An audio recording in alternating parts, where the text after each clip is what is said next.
الرحمن الرحیم۔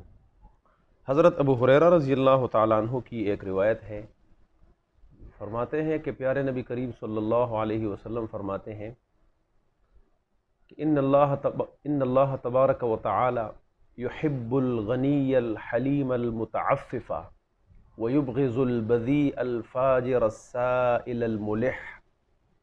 یہ حدیث مجموع الزوائد میں درج ہے۔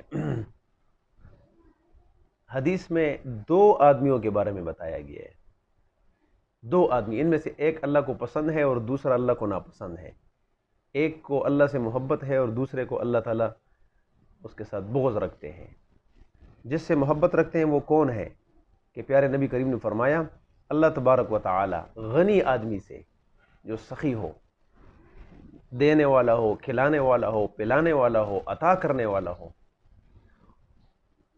اس میں ایک صفت یہ ہو جو شخص اللہ کو پسند ہے۔ دوسری صفت صبر والا ہو، حلیم المزاج، نرم مزاج ہو، بردبار ہو، اور تیسری صفت اس میں کون سی ہو؟ المتعفف، جو کسی سے مانگتا نہ ہو، سوال کرتا نہ ہو، منگتا۔ تو یہ تین صفات جس شخص میں ہوں وہ اللہ کو بہت پسند ہے، اللہ اس سے محبت کرتے ہیں، اللہ اس کے دوست بن جاتے ہیں، اللہ اس کے مددگار بن جاتے ہیں۔ اور دوسرا، اللہ تعالی ہم کو ان بری خصلتوں سے بچائے کہ جس میں یہ تین بری خصلتیں ہیں وہ اللہ کو ناپسند ہیں، اللہ کو اس سے بغض ہے۔ کون ہے؟ یبغض البذیء، وہ شخص جو بد زبان ہو، جس کی زبان سے ہر وقت بری باتیں نکلتی ہوں، بد زبان، سخت زبان، جس میں یہ بری خصلت ہو۔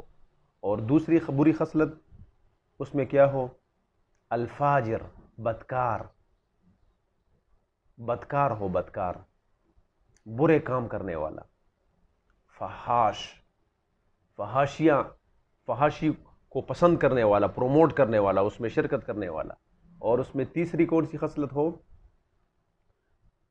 کہ السائل الملح، جو لپٹ کر مانگتا ہو پیسے، آپ کو قریب سے پکڑتا ہے، بازار میں جیسے ہم بیکاریوں کو دیکھتے ہیں، پکڑ کر، پاؤں سے پکڑ کر، ہاتھ سے پکڑ کر آپ سے زبردستی لیتے ہیں۔ تو وہ تین صفات، غنی اور سخی اور بردبار، صبر کرنے والا اور سوال سے بچنے والا، وہ اللہ کو پسند ہے۔ اور تیسرا یہ ہے، بد زبان ہے، بد کردار ہے، بدکار ہے اور لپٹ کر مانگتا ہے، یہ اللہ کو ناپسند ہے۔ اللہ تعالی ہمیں اپنے پسندیدوں میں بنائے، اپنے ناپسندیدہ سے بچائے۔ وآخر دعوانا